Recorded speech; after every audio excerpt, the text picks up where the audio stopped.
My body is ready for me Monday. Hello, everybody. Hi. I hope you guys are all doing good. Today's gonna be a really fun stream, and I'm gonna be doing more of these fun types of streams. Maybe just at the beginning, not all the time, but you know, here and there. Is this gonna be on YouTube? Just because you asked? No, it's gonna be on YouTube, yes. But don't say hi to YouTube yet, or else it'd be really awkward because you're not, this part's not gonna be on YouTube. Just, you know, when we actually start. Which we won't take long, but we do have Meme Monday to go through, which I did not forget. Let's go. Hi, everybody. Chinese Tiger, thank you so much for the 2-month resub. I appreciate it. I hope you enjoyed the ambi emotes. Oh yeah, this is don't worry. Whenever we start going through the tier list, it's gonna be a I'm gonna lay my spiel down, okay? But yeah, OBS is probably gonna crash as well. Sorry that like there's no YouTube stream. It feels weird to only be streaming on Twitch. It's been 2 years that we've been restreaming, multi-streaming to YouTube. So it definitely feels weird that this is the first day in 2 years that it's not working, and yeah, I feel weird about it. So I will upload this VOD. So like as I used to like upload the VODs onto YouTube. So I will do this for today's stream. I will do that for like the RPG part, and then another separate upload for Persona 5X, since we're gonna play that today as well.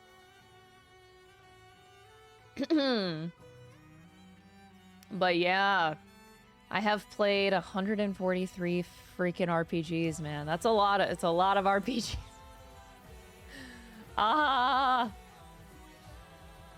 It's gonna be a time. But today is gonna be a little bit of a beefy stream because I imagine it's gonna take me a long time to go through 143 games for the YouTube video, right? So we have to go through Meme Monday first and foremost. So I should just get the OBS crash out of the way, right? Like, we should just get it done. Just wanted to let you know I finally started Expedition 33. I'm absolutely loving it so far, and I'm so thankful that you are the one who sold me into the game, Crystal. Yeah, play Expedition 33! Gee, I wonder where that's ranked on my tier list. It was actually really like this tier list was so fucking hard. This was a hard tier list to make.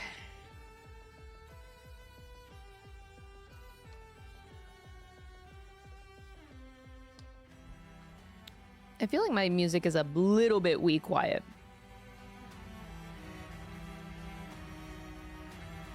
Let me know if the music is ever like, I don't know. I feel like this volume should be good, but I think it was a little bit quiet earlier. I did make the tier list already. Like, if I was thinking about where to place 143 games, we would be here for like 10 hours. I had to prep today because I spent, oh my god, I've been trying to make this tier list for over a month. Because every day, I change my mind on things. Really cool it's really hard. Persona Q, and it's awesome. Developers looking for streamers / let's players to give it a go. Can I help hook you up with the code? Oh, thank you so much for the 100 bits. I appreciate it. Huh? I mean, my email is there. I get a lot of stuff in my emails, but I can't guarantee anything. No, I'm not gonna, I didn't write down my thoughts on each game. I feel like I don't need to.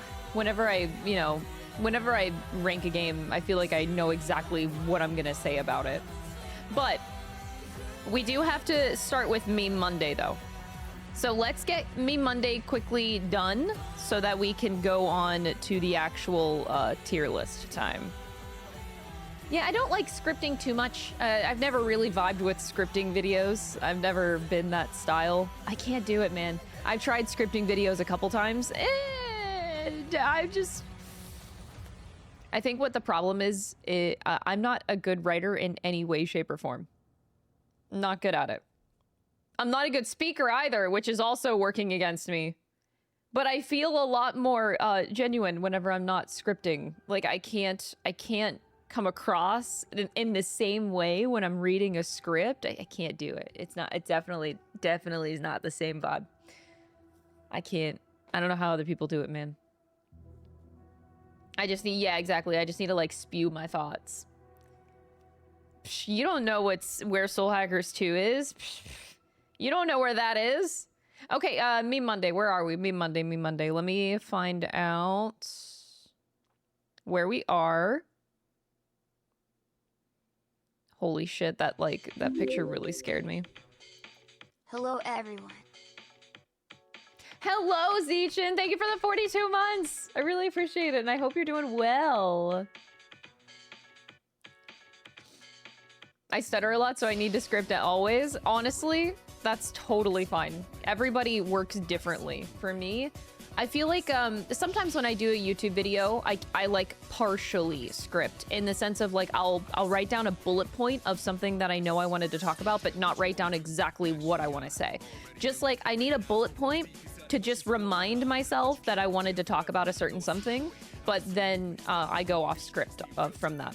So that's kind of the way that I work. Bullet points, rough outlines, but not word for word scripting.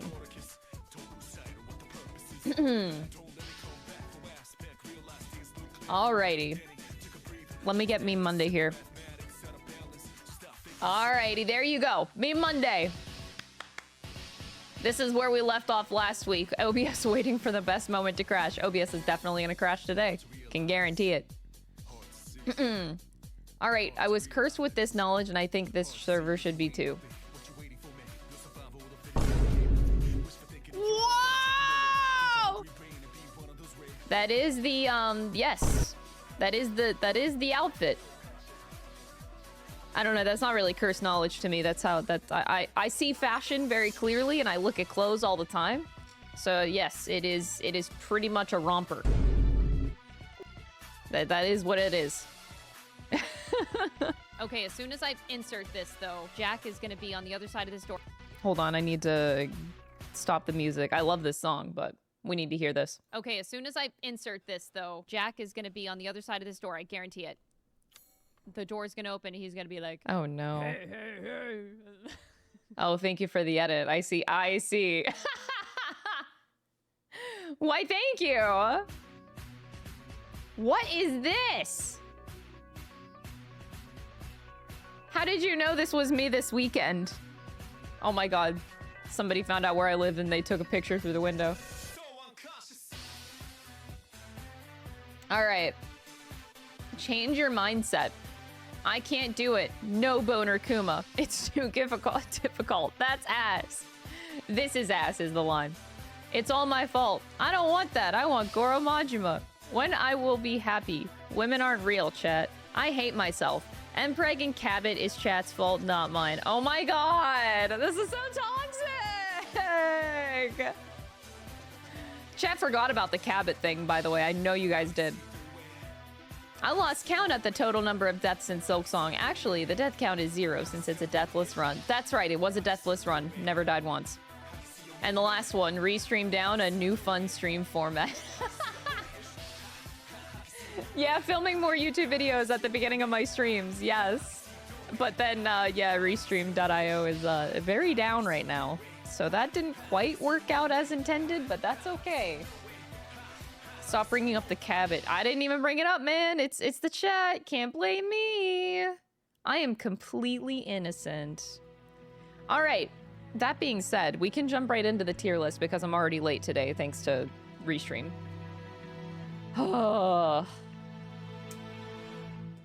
Oh no, not one no.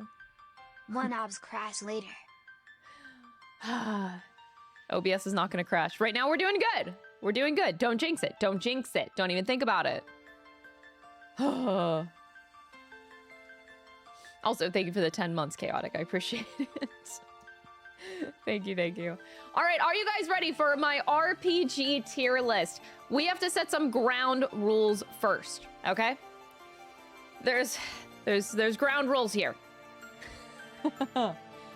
So, Everyone say hi to YouTube. This is the intro for the YouTube video. So everyone say hi. You're gonna be that cool kid on the internet that's in a YouTube video, thanks to Twitch chat. All right, but so there are 143 RPGs on this tier list. That is all of the RPGs that I have played in my entire life. Now, it's really weird to rank RPGs like that you've played throughout your whole life, because when you play a game is instrumental in how you in your thoughts about the game. So I've said this all the time. P5R is one of my favorite games. Obviously, you know it's going to be in the S tier, but the thing is, if I would have played P5R whenever I was a teenager, it would have hit way different. But because I played it at my point in life that I did, it hit way better. I can guarantee you. Like, I know that it was just like the perfect time in my life to play that game. So I thought more highly of it. When you play a game is so important. It should not be underestimated. Okay? So, a lot of the games that I played in my childhood, it's gonna be weird. Because back then I thought like this game was the shit. I had such a good time with it. But whenever I look back at the game now, I think like, oh, that game really wasn't that good. But you know what? Baby Crystal really enjoyed it. So I go off of the experience that I remember having when I played the game, which is gonna be so fucking weird, okay? So that's very important to realize. Now, another thing with this tier list, like obviously it's very subjective, but on top of that, it's how do I describe this? It's subjective in the way where, you know, this is how I personally feel about the games.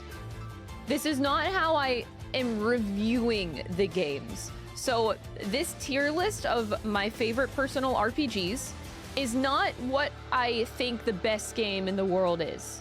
Okay, it's not like me trying to think of it objectively, like giving it a review. This is just my experience with these games and how I personally had, like how much fun I personally had with it, how much I took away. So I say this because some of these games that you guys are going to experience on this list, you're gonna really wonder why they're up so high or up so low. You're like, Crystal, that was such a good game. You can't believe you ranked it so low. Well, I had a bad time, okay? And maybe I was 10 years old. I was a fucking idiot, and I played it whenever I was fucking miserable. So that's why it's ranked so low, okay? This may or may not occur to a lot of Final Fantasy games in particular. It's kind of a mess. So, I'm just... That's the ground rules here. My favorite RPGs ever in my life. I think the first game that I ever played was Pokemon Red and Blue. Well, RPG. Sorry. To clarify, RPG. The first RPG I've ever played was Pokemon Red and Blue. And that was whenever I was like 5 or 6 years old. I think I was 5 or 6. So, you know, that's a very different experience. Pokemon straight to the F tier? Oh my gosh, no. Hold on, I actually forgot to put up on the side the results. Okay, so now I have this. Let me change screens here. I'm gonna go down here. I know you'll see a black screen for a sec. That's okay. All right, now we have our tier list. Here we are, chat. Here we are. I'll make it bigger. 143 games. This is a lot of fucking games, okay? It's a lot. No. Okay. Oh boy, oh boy, oh boy. So obviously how this is gonna work is we are going to start... Oh, wait, there's one more set of ground rules that I need to say. This is actually very important. I can't believe that I have not said this. Okay, you might be asking yourself, Crystal, you know, as I go through this tier list, you're going to be asking yourself, Crystal, I don't think this is an RPG. Look, bro. I think there is a huge debate on what exactly is an RPG and what isn't an RPG. I'm not even gonna get into it. So I don't give a flying fuck about your comments of being like, Crystal, this game isn't an RPG, actually. Take it off your tier list. Like, fuck you, no, I don't care. So what I do, okay, what I did for all these games is I just did the good old Google. And if Google and Steam listed the game as an RPG, then I put it on my list, okay? So you know, Steam was a great resource. I scrolled down the Steam page for those that existed, and if the developer listed it as an RPG, then it is on there, okay? I don't actually know if all of these games are RPGs. Don't come at me with your comments on this isn't an RPG. But Crystal, the 100-line Lash Defense Academy is a visual novel. It's also an SRPG, so fuck off. Okay, that's why it's there. It's also listed as an SRPG. And SRPGs are RPGs. So, there's no Danganronpa because that's a visual novel. There is 100-line because there's an SRPG element. Okay, anyway. I digress. I wanted to say it because I know that people are gonna come up in my comments being like, that's not an RPG, girl, okay? So, like, I do not give a fuck. I don't give a fuck about your 100-line Danganronpa inconsistencies, okay? Don't care. All right, cool. Now I can finally start. I'm actually so upset because I had all of these organized, like Final Fantasy 13, 14, 15, Strangers of Paradise. I had all of these organized before I started stream today, and I had to restart my computer to troubleshoot some things 10 minutes before stream started. So they are no longer in order, and I'm very upset about it. And, you know, like 13.2 goes after 13. These are everywhere. These are officially a fucking mess. They were in order, I swear, but, you know, don't worry about it. So, we're gonna start with my least favorite RPG that I have ever played. Okay, we're starting from the bottom and then we work to the top. So at the very, very bottom of the tier list, you guys probably have some guesses here, but this is a game that I played whenever I was about, I want to say I was 18 or 19 years old. I remember being at my mom's house in the summer, and I played it pretty fast. I cannot, for the life of me, remember a single goddamn thing about this game. The way that I actually don't remember a single thing is crazy. And that is this game called Arc Rise Fantasia. Don't even ask me any character's name. I don't remember any characters. I don't remember any of the plot points. Like, what is this game? Who? Like, I played it on my Wii. I remember. I have the game still. The fuck is this game? I don't know, but I played it, okay? So it's at the bottom because, like, it's gone from the memory bank. Okay, the next one is one that I played, I think, well, I played it on launch. I think it came out like 4 years ago now. Stranger of Paradise. Gosh. Okay. Look, this game, gameplay-wise, I thought was pretty fun. Was it my style of game? I don't think so. I recognize that it is a better game than where I'm placing it, but it just wasn't my vibe, okay? And then you can't even, the writing, man, I sure love my chaos, okay? But yeah, it was a fucking weird one for me, but I understand how fun gameplay-wise it can be.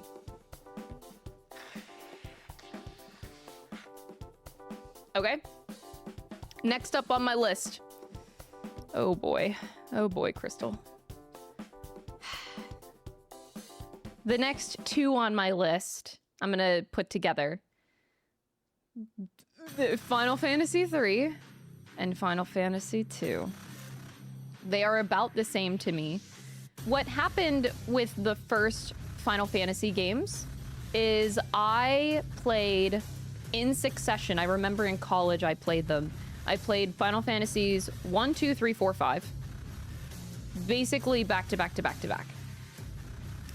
And they all blended together.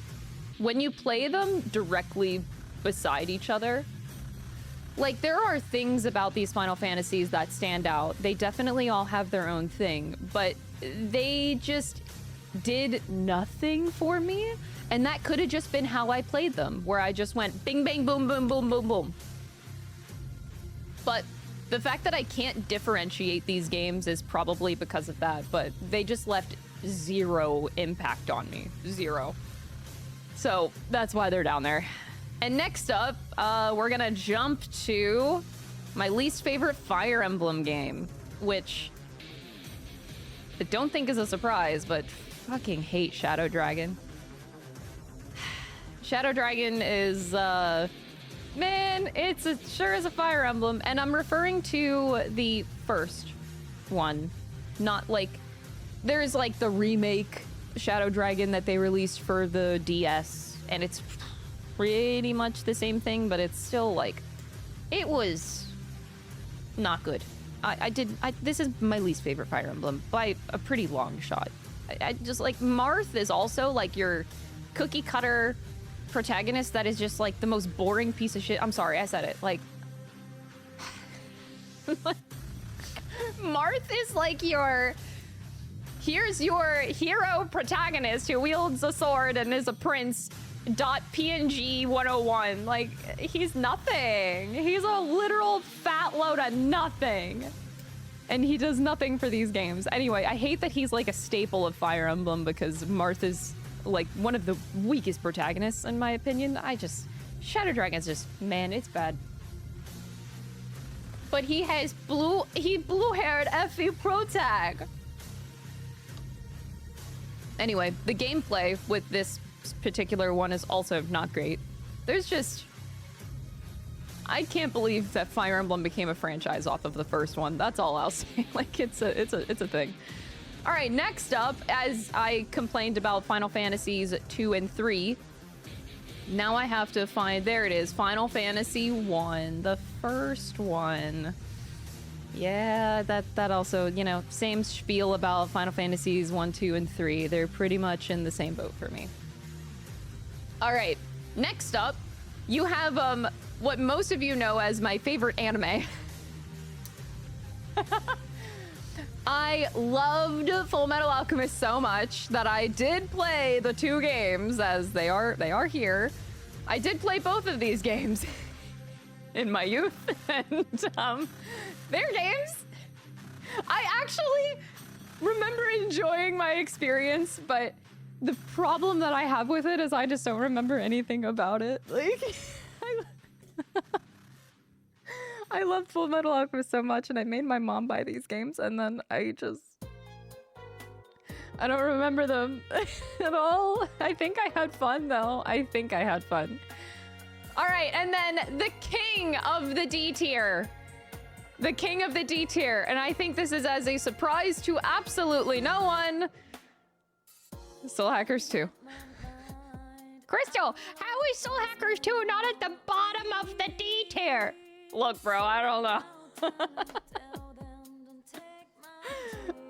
Hey, Soul Hackers 2 is the king of the D tier. All right, that's all. That's all there is to say. Soul Hackers 2 sure is a fucking game that exists. Yeah. All right, next up, we're moving up to the C tier. So these are games that are, you know, They I suppose the D tier stands for don't know. Actually, yeah. Yeah, like, just such immemorable experiences, except for Fire Emblem Shadow Dragon. Like, I vividly remember, because I played Shadow Dragon, admittedly, 4 times. But Crystal, you hate the game so much. Yeah, well, I was a fucking teenager idiot that played a bad game 4 times in a row because I had no other games to play. Like, so I played it 4 times and it was bad every time. Okay, anyway, so Fire Emblem is the exception here. Next up, so we're moving up to the C tier, if I can find this game. This is a very weird game. It released on the Wii, where I played it, and it recently, last year, I think, got a sequel, which was crazy because I never expected this game to get a fucking sequel because I didn't know that anybody even bought the first game. I thought I was the only one that played it, and that's called Phantom Brave. Like, I played this game, and it was a game. It wasn't anything great, but I cannot believe it got a 2. I'm not gonna play the second game, but you know, I don't remember much about it. I just remember playing it, and like I remember having like a decent fun time with it, and that's my takeaway. Pretty much it. And I guess games are a hit or a miss. Yeah, it's unfortunate, man. Should just be like that. All right, next up, Final Fantasy V. But Crystal, this is such a good my Final Fantasy games, I will just be very upfront. My Final Fantasy games on this tier list, I know are in very fucked up positions because I feel like my relationship with Final Fantasy is just so weird. It was the first big RPG franchise that I got into. I started with Final Fantasy VII, I think whenever I was 13 years old. And then because I played them at such wildly different times in my life, the takeaways that I have from Final Fantasy games are so different. Like, I can almost guarantee you that if I went and I replayed like these old games, Final Fantasy 1, 2, 3, 5, I might rank them up higher if I played them in with today's Crystal Brain. But man, I really did play these games at really weird points in my life. So I wish I could rank them up higher, but timing, this is why I am stressing so much that like the time at which I play games, I think is very critical to your takeaway of games. So Final Fantasy is very weird on my tier list for that reason. So Final Fantasy V is here. Next up, I remember enjoying Fullmetal Alchemist 2 more than I did the first game. So we have the second Fullmetal Alchemist. You started playing the original FF7 this weekend. I hope you enjoy. God, it's such a good game. All right, next up, after Fullmetal Alchemist 2, a game that I enjoyed slightly more than its successor, Soul Hackers. That's right, I said it. The original Soul Hackers is better than Soul Hackers 2, but not by much. But not by much. I did enjoy Soul Hackers. I thought the concept of these games, I think the concept of both Soul Hackers games are great, actually. But for some reason, the execution is just lost to me. I don't know. There's just like, man, I feel like these games have the potential to be a lot better than they are, is all I'll say there. Next up, oh God, my second least Fire Emblem game, if I can find it. This game, if you have played it, if you're a Fire Emblem fan, is probably one of the most frustrating experiences that you can have. And that's fucking Thracia. Holy shit, this game is a motherfucking beast. Kudos to anybody that has actually played Thracia. It's a game. There are some cool mechanics that I recall from Thracia. That's why it's ranked a little higher. It's like, it gets the C tier, but I just have such fond memories of crying so often in this game because everything was so painful. There's one map in particular that I remember playing that was a Fog of War map, and they had so many priests in it that could make your characters go to sleep consistently. I don't know why I remember just this one part of the game in particular, but it was just the most painful experience of my life. I got through it, but it was so painful. It's just, the game feels so unfair in such a bad way. So it's there. All right, next up after Thracia, we're gonna jump to a different genre here. I know that this game is better. I know that this game is a better game than where I'm ranking it, but my experience of Baldur's Gate 2 was actually not as great. I can say this with all Baldur's Gate games. So Baldur's Gate 1, 2, and 3. I played these within the last 4 years. There was a, like, I think what goes wrong with me playing Baldur's Gate 1 and 2 in particular, and 3 too a little bit, I played all of these games with a group of 4 people. So we were a full party. Now, if you've ever played Baldur's Gate, if you play with 4 people in a group, you don't get character side quests because sometimes you need NPCs to join your party to continue their quest line. So a lot of the Baldur's Gate experience are lost to me because I played them with a group of 4 people. And it's really unfortunate. I realize that that's probably a big reason why I wasn't a huge fan of playing Baldur's Gate 1 and 2. But 2 was my least favorite of the 3. But there were a lot of experiences, especially like with Baldur's Gate 3 even. I think I would have had a better time if I actually did a solo campaign. I played with 4 people and I played as Astarion, so I played as a legacy character. And it was really fun to play as Astarion, but there were quest lines that we actually couldn't finish. Like for example, Karlach, I was really upset. We did Karlach's quest we followed Karlach the entire way. And then you get to the final bit of her quest and she needs to join your party, so we couldn't finish it. It's stuff like that that really sucks. So a lot of these things impact my my experience of Baldur's Gate, unfortunately. One day, I would love to play them solo, though. All 3 of them. If I ever have that amount of time. You know? All right, so moving along. This is back to Fire Emblem. I feel like I should change my opinion on this one. But for now, I'm actually going to keep it there. Fire Emblem Gaiden. Most of you know that I did not play... I didn't play the remake. I never got to playing Shadows of Valencia, which is the remake of Gaiden. I played the original. One day I would like to play Shadows of Valencia, but I think that's why this is ranked so low. Like, it's a good Fire Emblem, I think, but the remake I've heard makes a lot of the original game better and adds more characters, adds more story. So I would love to play it. I hope that I get there one day, but just having played the original, it's like, wasn't that good. But, I mean, I did like Almond Silica, though. I think they're good pro tags, though. All right, next up, again, with the Final Fantasy IV. Of the original Final Fantasies 1 through 5, 4 was my favorite of the 5, but it's still ranked pretty low. But I realized that it's like a decent game. I didn't play it at a good point in my life. I just know that. Next up... back to Fire Emblem. New Mystery of the Emblem. I have nothing really to say about New Mystery of the Emblem. I got nothing. It's a game that I enjoyed slightly more than Gaiden, and that's pretty much it. Moving on. Oh no. I think these next 2 might upset people. So this is another timing thing. Final Fantasy VIII. Look, man. Final Fantasy VIII.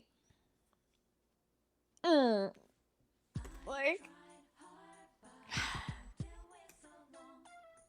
I very much dislike Squall. I feel the forced romance is very forced with him and Renoa. The gameplay itself wasn't too bad. The journey of the game wasn't too bad. I very much enjoy the Idea part of the game. That was really cool. But besides that... yeah. Sorry, Leon. Oh my god. Whatever, okay? Again, with Final Fantasy VIII, I feel like if I played it in the past 10 years, I would have rated it higher than where it is right now. I played it... I think I was like 16 whenever I played Final Fantasy VIII. Either 16 or 17? I was around that age, which is...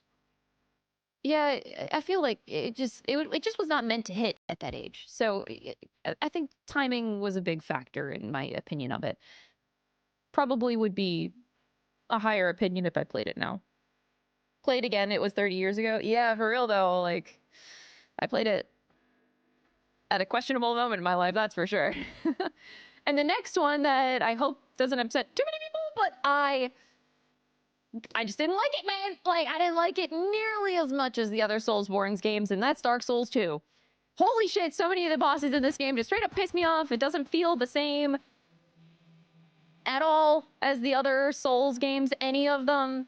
Dark Souls 2 just infuriated me so much in a lot of ways, and yeah, I don't want to go back to Dark Souls 2. Like any other Dark Souls game, Demon Souls, Bloodborne, I'll replay them over and over and over again, and I'll probably never get tired of them.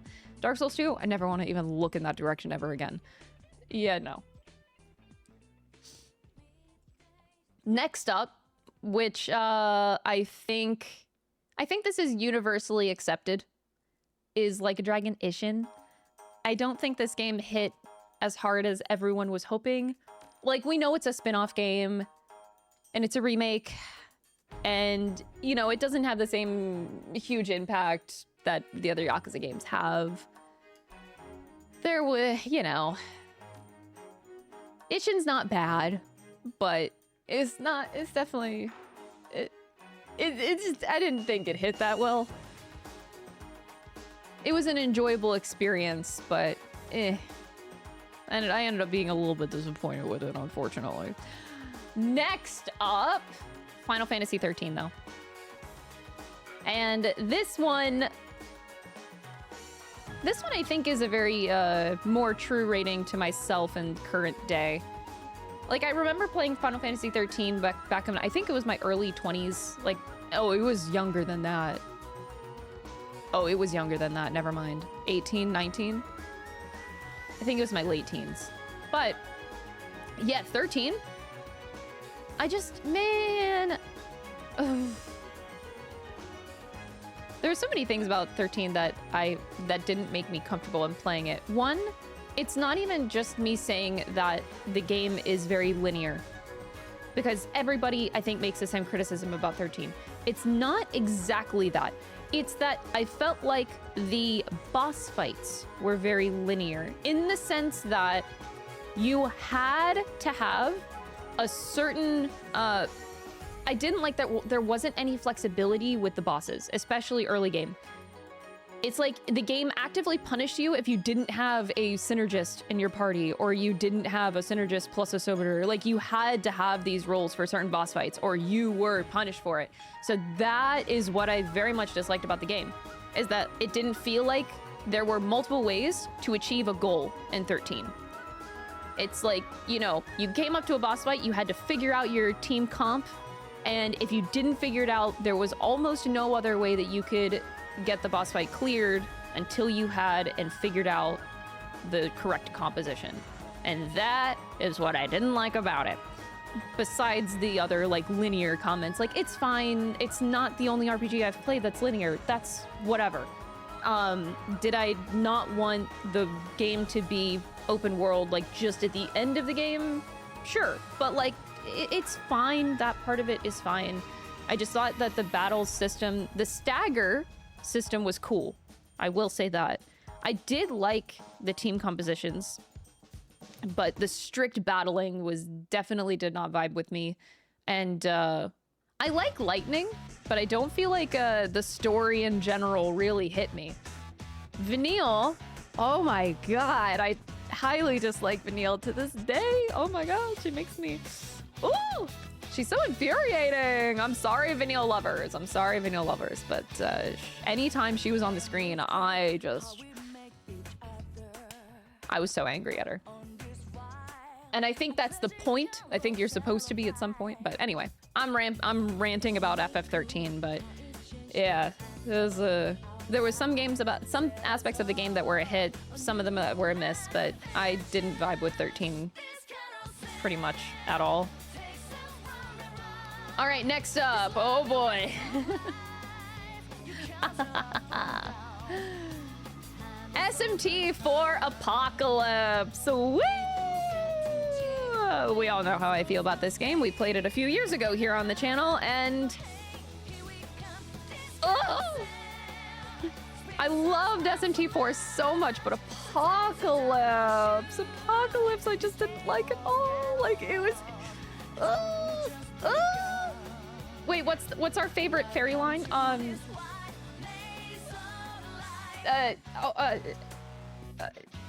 Home Slice just went banana cakes all of a sudden. That's what it is.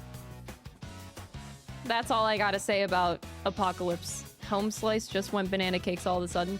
All right, and that is the end of the C tier, actually. Krista shake, Krista shake, Krista shake, Krista shake, Krista shake, Krista shake, Krista shake, Krista shake. Thank you, John, for the 18-month and for the Krista shake. I appreciate it.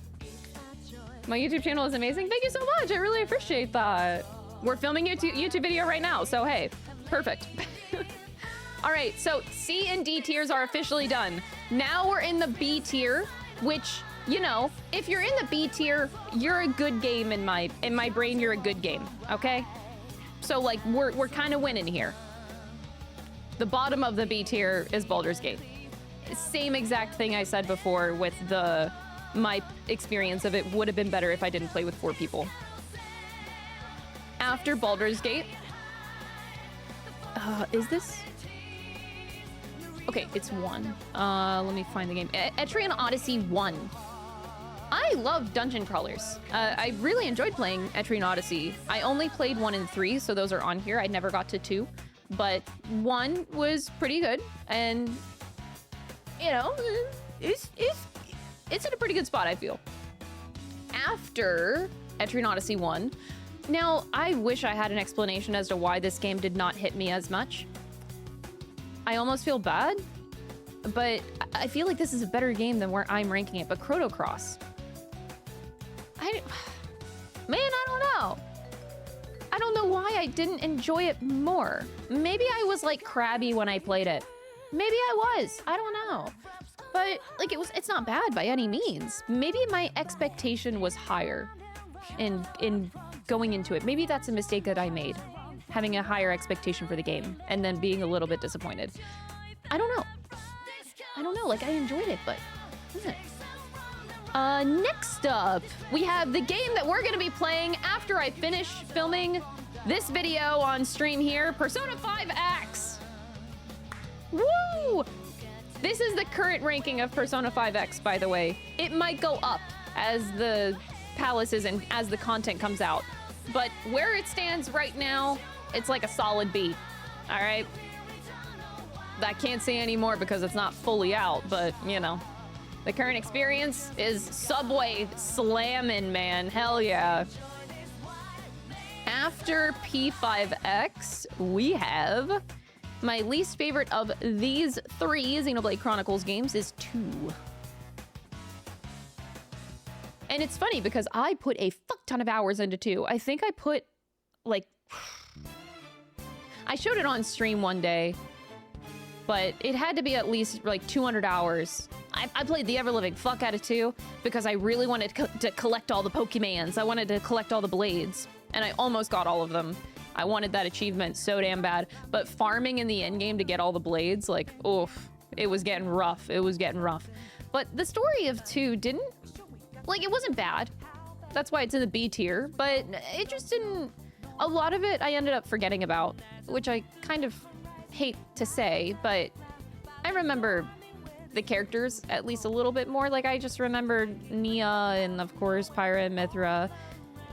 But besides that, not as much of this game stuck with me. I am not replaying these games, chat. Oh my god, they're so long. Don't do this to me. All right, next up, we're going back to my childhood. Going back to one of my first RPGs I ever experienced. Pokemon Ruby and Sapphire.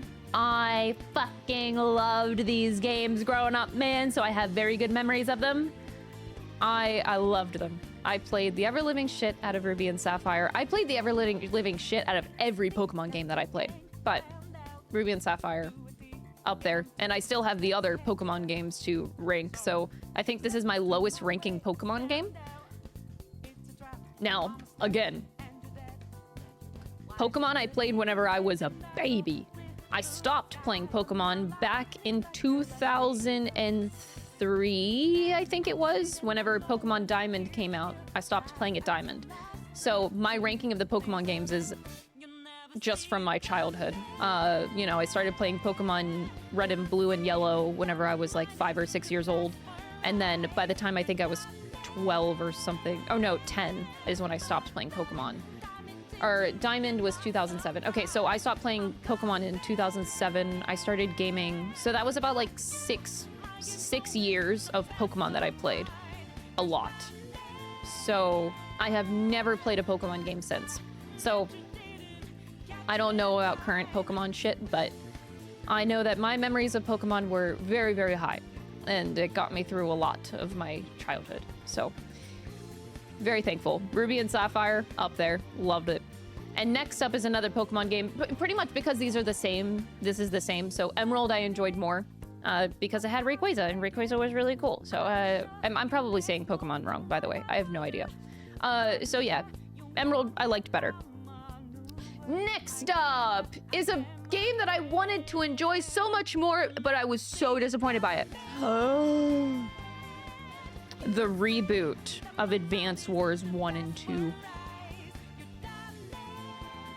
We played these on stream last year, and I hate how much of a disappointment it was. My god, they changed the enemy UI from the original Advance Wars, and I don't think that the content that they added and changed was that beneficial. I think the original is a better experience. So I hate that I was disappointed by Reboot Camp, man. Like, oof. That was rough. It was good though, but the original is better. All right, next up, a game that I almost forgot existed, but when I remembered it, I was like, "Oh, light bulb moment! It was pretty cool to play." And that's Scarlet Nexus. Not bad, not a bad RPG, man. It's had a really cool concept going for it. Really fun gameplay. I loved the gameplay side of it.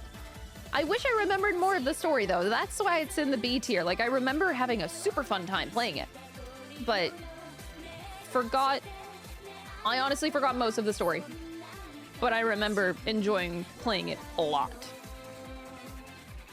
Next up, oh boy. Okay, well, we just played this game a few months ago. Bravely Default. You know, it's a B tier game. I understand the potential with Bravely Default, but, you know, I'm sorry, Hope. It's a B tier game, okay? It's good. Bravely second will be S tier. Okay, Hope. Okay.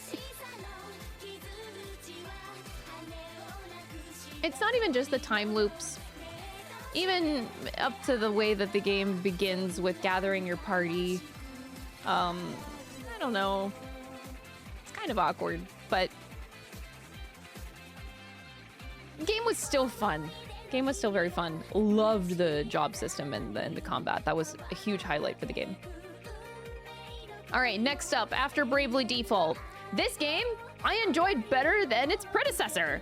And that would be, if I can find it, Final Fantasy, where are you? Final Fantasy, there you are, 13-2. Man, that's a game I can remember more than 13 a little bit. 13-2 had so much more fun gameplay. I loved the vibe of it, just, well, is it time traveling? Yeah, that's the concept of the game. Yeah. I actually enjoyed 13-2 quite a bit more than I enjoyed 13, surprisingly. I wasn't expecting that, but I did. So 13-2 better for me. I liked it more. Nothing else to say there. Next up is, oh my god.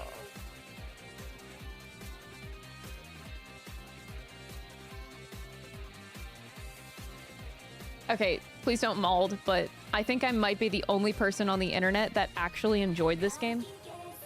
And I will die on this hill. It's okay. I accept dying on this hill. But Forspoken. Look, I enjoyed playing it. I enjoyed the story, actually, too. I know I'm alone. Most people would be like, oh my god, Forspoken, the D tier, it's so fucking bad. I liked it. Sue me, okay?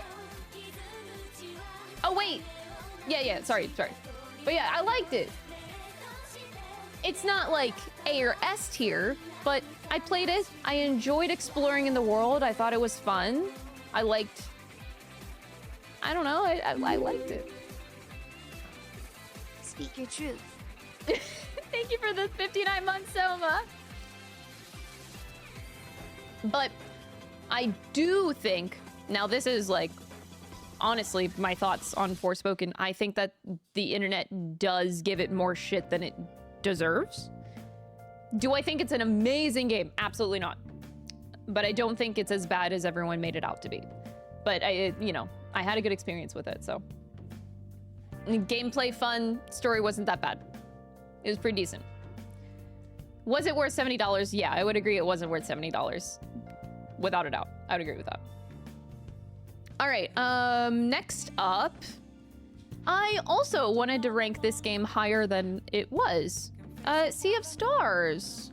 Now, I know that this is a great little RPG, and I enjoyed playing it, but man, oh man, I don't know why, like, at the end of the day, I truly wish I could rank it up higher, but, like, it was a great experience, but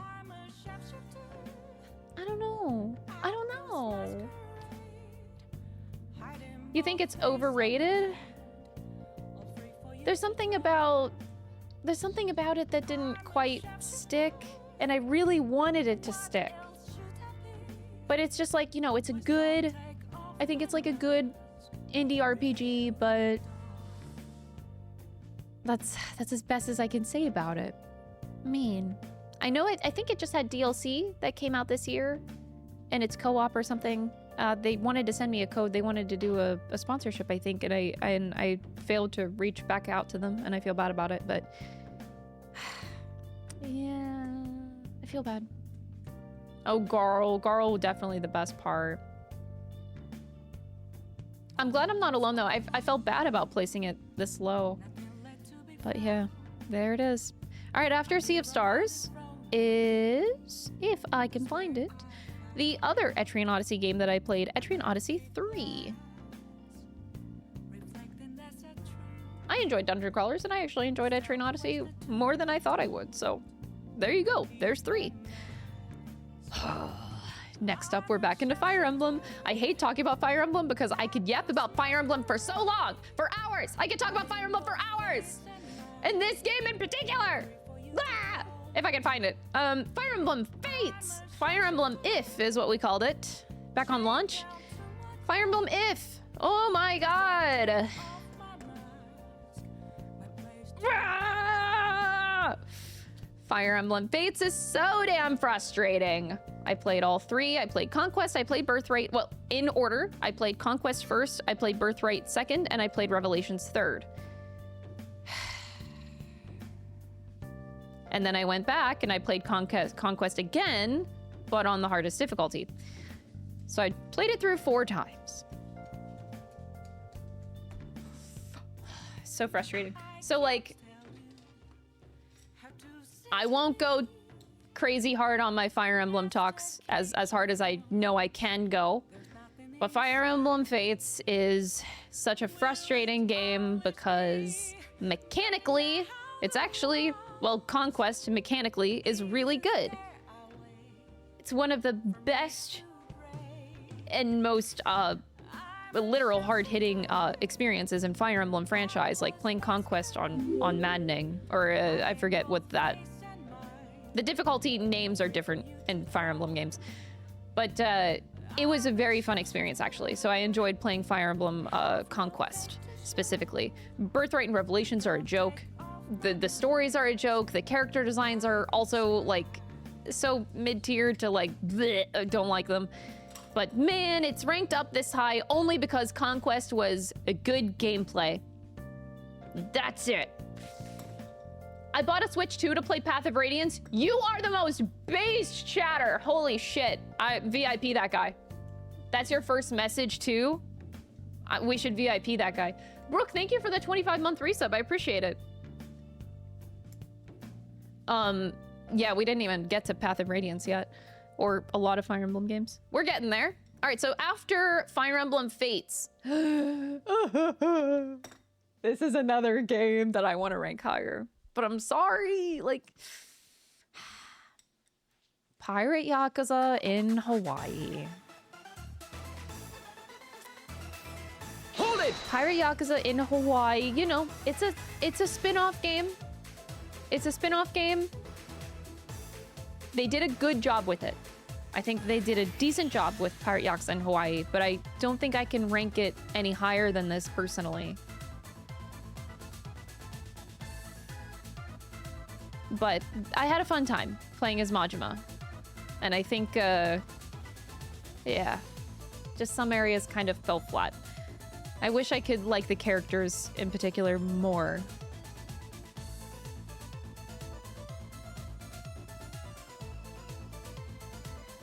You're surprised it's below 4. Anyway, moving on. The next game that everyone's gonna be fucking pissed that I have it this low. Final Fantasy's weird, okay? Final Fantasy X. Everyone goes, boo! Final Fantasy X is an S-tier game. Look, I know. Final Fantasy X is a much better game than I have it on my list. Boo! Yeah, not my streamer. I know, unsubscribing. I played 10 in that teenage year range. You know, I borrowed the game from my friend in order to play it. I remember the summer I played it. But man, I think if I know, actually, I don't just think, I know that if I played Final Fantasy X today, I would have a higher opinion of it than what my experience was whenever I was 16 and playing the game. Very, very different. Like, Final Fantasy X is definitely, like, and it's, Final Fantasy X's placement on my tier list is 100% an effect of me playing it at a bad time in my life where it just had no impact and I didn't like the characters. I didn't play 13.3, no. Well, I didn't finish playing 13.3. I don't include games on this list that I dropped. I played 13.3 for the first 4 hours and I dropped it, so it's not on the list. So, yeah. But don't worry, Final Fantasy X lovers. I know that Final Fantasy X is better than it being on my list here. But at the end of the day, I have to just go with my experiences of these games. And yeah, it just didn't hit me at all whenever I was 16. That's all. Like, I would love to replay. Like, if I replayed any Final Fantasy game, I would love to replay 10. That is the one Final Fantasy game I would love to go back to and have a higher opinion of it. There is one thing that I will say that I know I still wouldn't like in today's world. I highly dislike the sphere grid system. It's so stressful! Like, man, sphere grid system for like leveling up and gaining abilities and shit in FF10, it's like... does anybody else stress the fuck out? Because like once you go so far in a direction in the sphere grid, you can't go the other way. Like it's like not optimal. You gotta like really commit to a direction, and then I can't like I don't do well with those systems because they stress me out. I hate them. You would hate Path of Exile? Probably. Probably. I've seen that skill tree in Path of Exile actually. But anyway, I'm not a fan of like that system either, but yeah, man. I'm sorry about FF10. I genuinely apologize for its place on my list. And oh my god, no, the game I have after it though.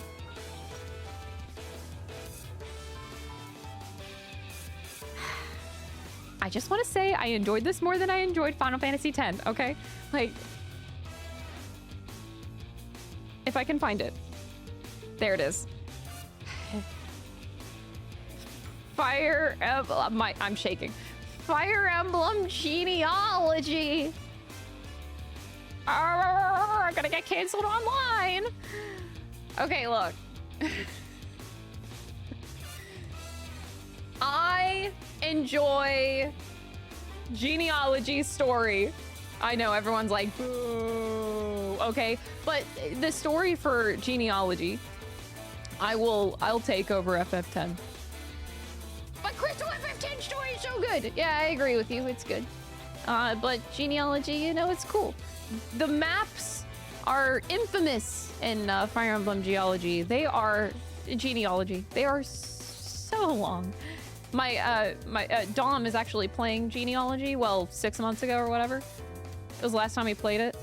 And he's like, man, these maps just keep fucking going. And I'm like, yes, the genealogy experience is a special one, that's for sure. But it's a decent Fire Emblem game, man. I'm sorry. I liked it more than Final Fantasy X. That's all I can say. It's fun. It's fun. So anywho, moving right along.